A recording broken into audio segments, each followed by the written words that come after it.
My husband is furious at our daughter for turning down a boy after his accident, and now he's calling both of us shallow and ableist for defending her choice.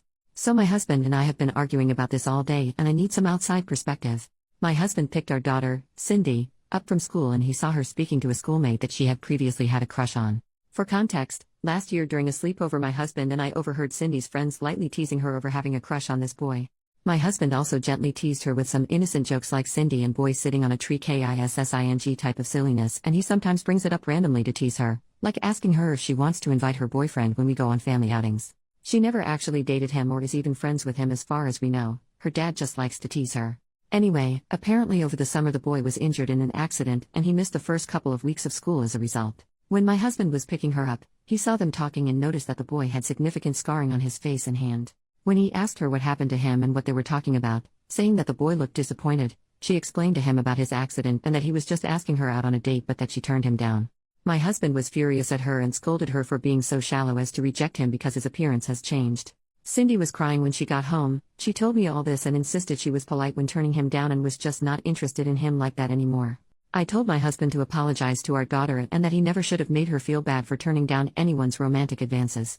I told him that our daughter is old enough to decide who she is attracted to and it would be cruel of her to have said yes out of pity, thus leading him on. My husband is now saying that he sees me differently and that I should be ashamed for teaching Cindy to be a shallow monster and ableist.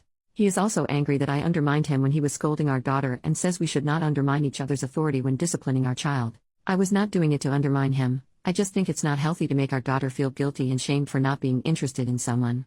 I do feel bad for the boy, but I don't think it is anyone's place, neither mine nor my husband's, to tell Cindy she has to date someone or she's a bad person. Am I out of line for thinking this?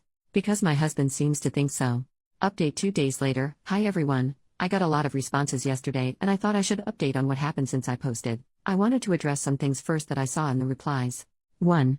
Many comments were either implying or outright saying that if my daughter's reasons for turning down the boy, I'll call him Sam, were primarily because of the change in appearance after his accident, then that would mean my husband was right that she was a shallow monster and I was enabling her. This didn't sit right with me and hurt to hear. But people also pointed out that if the roles were reversed, and it was my daughter whose appearance had changed and was then rejected by a boy, then I would probably be livid at the boy, right? These comments stuck with me and really made me think more deeply about this whole situation, and I'm really glad I was asked these things because it made me realize what lessons I wanted my daughter to get from this situation. I realized that although I would be upset if this happened to my daughter, I would not be upset at someone for rejecting her so long as they treat her with respect and dignity. I would be upset at the unfair situation she was in, but I would never expect some random person to make it their mission to rectify this injustice at the expense of their own autonomy. I would instead comfort my daughter and explain to her that people are like puzzle pieces, not all of them fit together, and that just because a boy she liked wasn't her puzzle piece does not make her any less valuable or beautiful, and one day she might find someone who does fit well with her. 2. The lesson I wanted my daughter to learn from this was that she was not shallow for rejecting someone romantically regardless of the reason, even if it was physical. That everyone is owed human decency and respect, but not romantic affection. Denying someone equal respect and dignity because of their appearance would be shallow, but she did not do that. Her romantic affection is not a commodity to be distributed, it belonged to her and she is not obligated to be fair when it comes to who she wants to share it with. It belonged to her alone, and is a privilege she gets to bestow on someone she likes and who treats her well. 3. A lot of the comments really made me realize how important it is for Cindy to feel like her consent matters, because what could start with just going on a date she doesn't want to go on, could one day escalate into her being pressured or coerced into dangerous and traumatizing situations or abusive relationships. Thank you so much to the commenters who shared their stories, which helped me realize how important this was. 4. Some people claimed that I would likely leave my husband if his appearance changed, but sorry to disappoint you guys because I would never do such a thing. I love my husband so much, my relationship with him is stronger than just dating or a crush. We built a life together, and his appearance changing would not change that. We have been married for long enough that my attraction to him and love for him now go far deeper than looks. Maybe it would be a different story if we were just dating and barely knew each other, but things change once you make vows to each other to stick together in sickness or in health. 5. Many people are claiming that my husband is a monster and abusive. It may seem that way if all you know about him is this one situation, but he is a full human being. He does more for this family every day than I could ever express in one post. He has issues with anger and that he often says things he regrets during. But when he cools off, he is always open to listening and communication. I know now how damaging his teasing of Cindy about Sam was last year, and I will make sure that doesn't happen again, but I assure you all that this is something he has done out of ignorance and not malice. He loves Cindy to bits and would never intentionally do something to harm her. Okay, onto what happened yesterday. Husband woke up and left the house early, so I didn't get a chance to talk to him.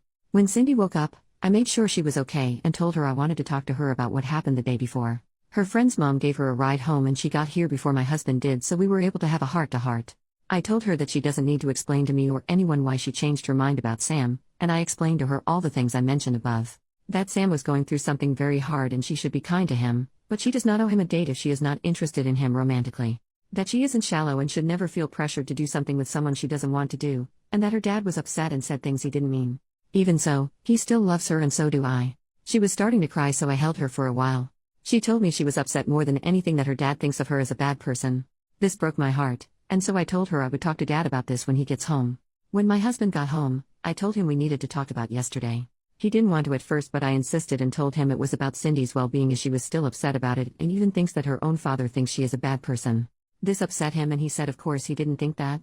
I basically explained to him my thoughts above, and although he was a bit resistant at first and insisted that he just didn't want Cindy to become a shallow person, he really listened when I explained to him how people might take advantage of her if she starts to feel like her consent and her desires don't matter. I didn't show him the post I made, but I wrote down some of the comments and stories and told them to him. I told him they were stories I found on Reddit from people who experienced something similar. I didn't show him my post because so many comments were unfairly painting him as a monster and I was worried it would make him defensive. I think it broke through to him because he was really upset at the thought of our daughter one day being manipulated into staying with someone who was hurting her. He went to talk to her privately in her room while I prepared dinner, and afterwards she seemed a lot happier and was joking around with her dad again. Today, they're both planning to go bowling together as well. Thank you everyone for the advice, the stories, and for motivating me to stick to my decision to defend Cindy. You guys are awesome.